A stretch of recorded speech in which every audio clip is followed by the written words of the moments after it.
Shalom, salam sejahtera bagi kita semua. Saat ini saya akan membawakan renungan berjudul Awas Bahaya Iri Hati.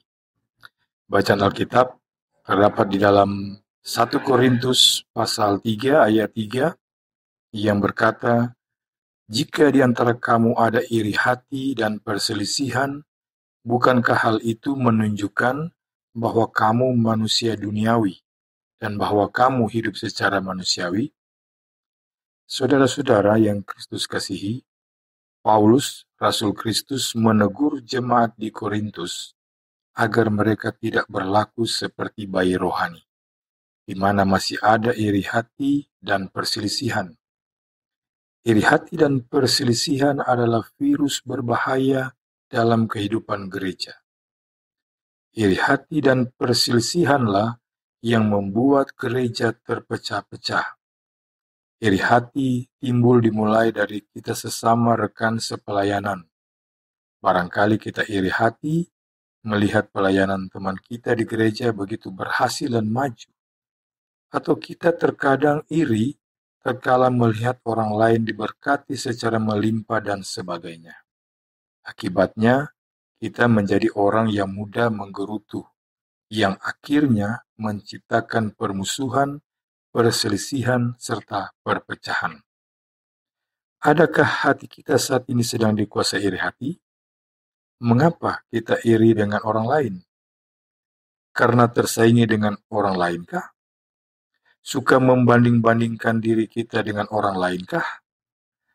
Apakah karena orang lain berhasil kita menjadi iri?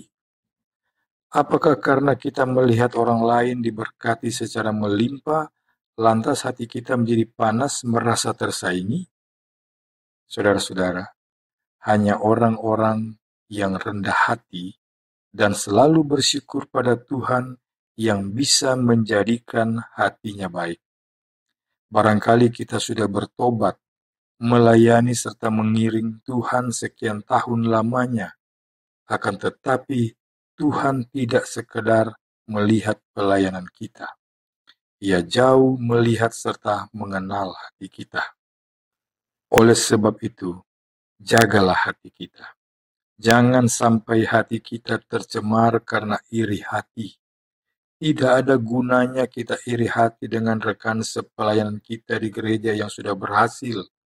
Tidak ada gunanya juga kita iri hati dengan tetangga, sahabat, atau orang lain yang dianugerahi Tuhan dengan berkat lebih.